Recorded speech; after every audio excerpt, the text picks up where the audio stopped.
మహాగణాధిపతయే నమః. ఓం గురుభ్యో నమః. ఓం శ్రీమాత్రే నమః. ప్రేక్షకులకి లలితాంబిక అమ్మవారి యొక్క అనుగ్రహం పరిపూర్ణంగా కలగాలని మనస్ఫూర్తి కోరుకుంటూ మనం ఈరోజు స్వప్నశాస్త్రరీత్యా 12 రాసుల వారికి లేదా 12 లగ్నాలు తీసుకోండి. మొట్టమొదటిగా లగ్నాలు కాకుండా లగ్నం తెలియదండి నాకు రాశి మాత్రమే తెలుసు అనుకునే వారికి కూడా ఇది పనిచేస్తుంది. మనకి ఒక్కొక్క రాశికి ఎటువంటి స్వప్నం వస్తే వారికి బెనిఫిట్గా ఉంటుంది, లేనట్లయితే ఇబ్బందికరంగా ఉంటుందా, దానికి చేసుకోవాల్సిన పరిహార మార్గాలు ఏమిటి అనేటువంటి అంశాలు తెలుసుకుందాం. అయితే ఇక్కడ మొట్టమొదటిగా ఏంటంటే స్వప్నం అనేటువంటిది ఒక ఎంట్రీ పాయింట్. అంటే మనకు చూడండి, దేవతలు వస్తుంటారు, వాళ్ళు పూజించే దేవతా స్వరూపం వస్తుంది, వాళ్ళ కొన్ని ఇన్సిడెంట్స్ వస్తుంటాయి, లేకపోతే పితృదేవతలు వస్తుంటారు, చనిపోయిన వాళ్ళు వస్తుంటారు. అమ్మవారు స్వప్నరూపేణ సంస్థిత, యాదేవి సర్వభూతేషు స్వప్నరూపేణ సంస్థిత అంటారు. అంటే స్వప్న రూపంలో కూడా అమ్మవారు ఉంటుంది. మనకి దాని మీద శాస్త్రమే ఉంది. కాబట్టి అసలు స్వప్నాన్ని అసలు ఎలా చూడాలి, దాని గురించి ఫుల్ డీటెయిల్స్ అండ్ ఏ రాశుల వరకు ఎటువంటి స్వప్నాలు వస్తే బాగుంటుంది అనేటువంటి అంశాలు చెప్తుంది నేనైనప్పటికీ కూడా చెప్పిస్తుంది సాక్షాత్ లలిత అమ్మవారిగా భావిస్తూ తెలుసుకుందాం. కుంభం వారికి కనుక చూసుకున్నట్లయితే పర్టికులర్గా కుంభ లగ్నం కానివ్వండి, కుంభరాశి కానివ్వండి, మీకు ఒక మంచి స్వప్నం, అది కూడా పర్టికులర్గా కుంభం వారు పాయసం కానీ, లేకపోతే ఏదైనా తీపి పదార్థాలు కానీ, స్వీట్స్ కానీ, ఫ్లవర్స్ కానీ, లేనట్లయితే ఏదో లాంగ్ దూర ప్రాంతానికి వెళ్ళేవండి, అక్కడ దేవతా దర్శనం చేసుకోవడానికి వెళ్ళాం. ఒక కొండ మీద మొత్తం పచ్చటి వాతావరణం ఉన్నటువంటి ప్రదేశానికి వెళ్ళి అక్కడ అమ్మవారిని దర్శనం చేసుకున్నాము. ఇదంతా కూడా చాలా మంచి రిజల్ట్ ఇస్తుంది. పర్టికులర్గా మీకు గతంలో ఏవైనా అంటే యాన్స్టర్స్ ప్రాపర్టీస్ విషయంలో ఏమైనా డిస్ప్యూట్స్ ఉన్నా, సంతాన విషయంలో ఇబ్బందులు ఉన్నా, లేనట్లయితే హైయర్ ఎడ్యుకేషన్లో ఆగిపోయిన అవన్నీ కూడా మీకు ముందుకు కదులుతాయి. ఒక అతనికి ఇలాగే పాపం ఎప్పుడు ఎన్నిసార్లు అతను ఎగ్జామ్కి అటెండ్ అవుతున్నా సక్సెస్ అయ్యేది కాదు. ఇలాగే ఒకరోజు చాలా పచ్చటి వాతావరణం ఉందంటే అక్కడ ఏదో పుస్తకం పట్టుకుని చదువుకున్నట్టుగా వచ్చింది అన్నాడు. అప్పుడు నేను చెప్పింది ఏంటంటే, బాబు నీకు ఇక్కడి నుంచి ఖచ్చితంగా నువ్వేదైతే చదువుతావో, నువ్వేదైతే చేస్తావో దానిలో సక్సెస్ ఉంటుంది అని చెప్పడం జరిగింది. అలా ఏంటంటే ప్రతిదీ డీకోడ్ చేసుకోవచ్చు మన స్వప్నాన్ని.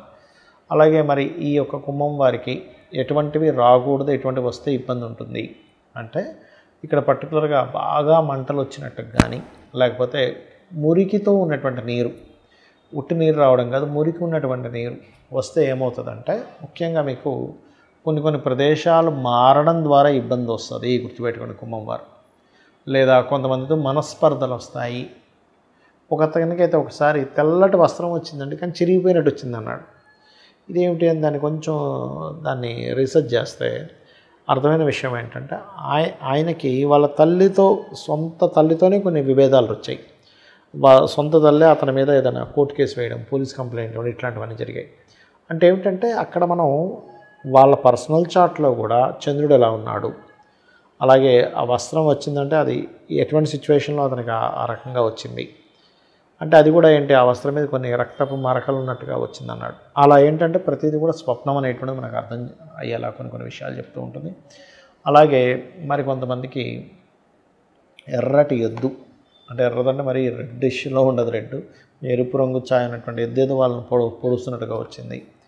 అలాంటప్పుడు ఏమవుతుంటాయంటే కొంతమంది సిబ్లింగ్స్తో గొడవలు రావడము, లేకపోతే ఏదో ఒక ఘర్షణలో ఇరుక్కోవడము, చేస్తున్నటువంటి జాబ్లో కొంతవరకు స్ట్రెస్ అవ్వడం, ఇట్లాంటివన్నీ వాళ్ళకి జరగడం జరిగింది. అసలు మనకి ఏదైనా స్వప్నం వచ్చినప్పుడు దానికి స్వప్నశాస్త్రంలో ఉన్నటువంటి రూల్స్ ఏమిటి చూసుకున్నట్లయితే ఒకటే గుర్తుపెట్టుకోండి.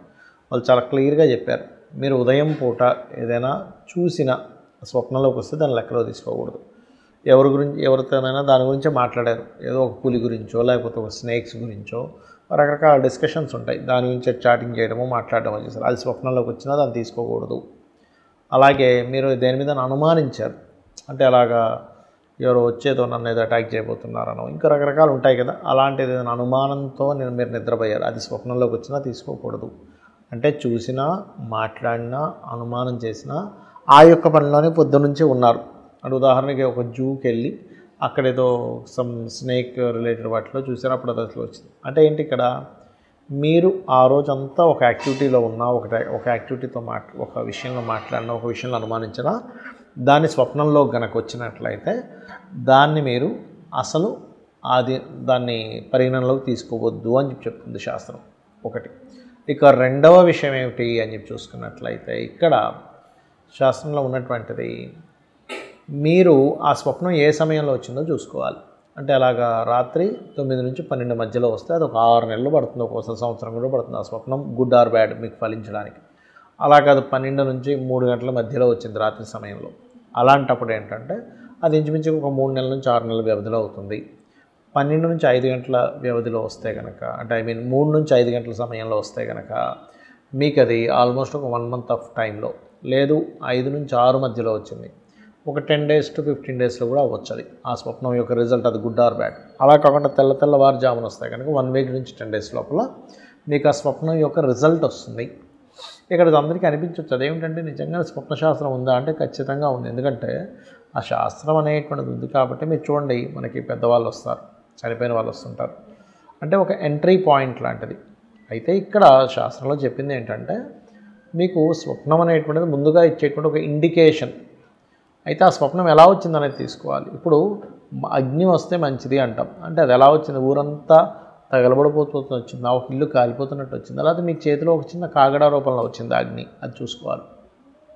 గోవు వస్తే మంచిది అంటారు, కానీ ఆ గోవు వచ్చి మిమ్మల్ని పొడుస్తున్నట్టు వస్తుందా, నార్మల్గా అక్కడ కూల్గా ఉందా, ఆ యొక్క స్వప్నంలో జరుగుతున్న యాక్షన్ ఏమిటి. ఇప్పుడు పాము కాటేస్తే మంచిది అంటారు, కానీ పాము చుట్టేస్తే మంచిది కాదు. ఇలాగా మనకు స్వప్నం ఎలా వచ్చింది, ఒక వాటర్ వచ్చింది అనుకోండి, ఆ వాటర్ అగ్లీగా ఉన్న వాటరా, బాగా స్వచ్ఛంగా ఉన్న వాటరా, అక్కడ ఉన్నటువంటి ఆ స్వప్నానికి మనం రిలేట్ చేసుకోగలగాలి. దీనివల్ల ఏం తెలుస్తుంది మనకి అంటే మనం ఏదైనా ఒక పని చేయబోతున్నాము, ఆ యొక్క పని చేయడం వల్ల మనం నష్టపోతున్నామా మంచిదా అనేటువంటి స్వప్నం అనేటువంటిది క్లారిటీ ఇస్తుంది. కాబట్టి ఎవరికైనా స్వప్నం వచ్చింది, ఒక బ్యాడ్ స్వప్నం వచ్చింది అనుకోండి, అప్పుడు మరలా కాళ్ళు చేతులు కడుక్కొని నిద్రపోతే ఇంకొక మంచి స్వప్నం రావడం వల్ల అది నలిఫై అవుతుందని చెప్తారు.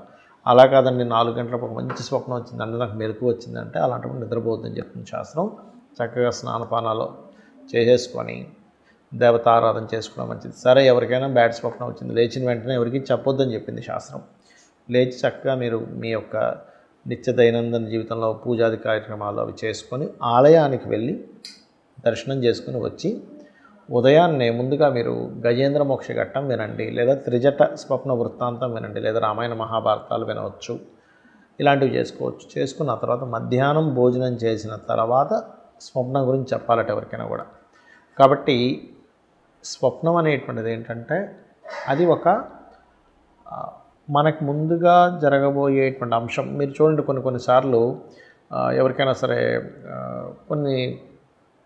ఒక ప్రదేశంలో మనం వెళ్ళినా కూర్చున్నా, ఇది ఆల్రెడీ నాకు నా కలలో వచ్చింది, సేమ్ సిచ్యువేషన్, అందరం ఇలాగే కలిసినాం అంటుంటారు. అంటే ఏమిటి, ఆల్రెడీ స్వప్నం అనేటువంటిది ఒక రికార్డెడ్, ప్రతి ఒక్కరికి అనుభవం జరుగుతుంది. అవును ఇంతకుముందు నాకు ఇదంతా కల్లోకి వచ్చింది అంటూ ఉంటారు. సో దీన్ని కొంతమంది మూఢనమ్మకంగా కొట్టిపడేసే వాళ్ళు ఉంటారు. డాక్టర్లు ఏంటంటే మీరు చూసిందే వస్తుంది అంటారు. అది ఆల్రెడీ శాస్త్రంలో చెప్పారు కొన్ని వేల సంవత్సరాల క్రితం, మీరు చూసిందే కళ్ళలో కూడా వస్తుంటుంది, దాన్ని పరిగణనలో తీసుకోవద్దని. కాబట్టి దీని గురించి ఏమి టెన్షన్ పడకుండా మీకు ఎలాంటి దుస్వప్నం వచ్చినా యూట్యూబ్లోకి వెళ్ళి గజేంద్ర మోక్ష ఘట్టము అని కొట్టండి, అది ఒక 1 hour ఉంటుంది, విన్నారంటే ఏమీ ఇబ్బంది ఉండదు, అన్ని విధాలు బాగుంటుంది. శ్రీమాత్రే నమః.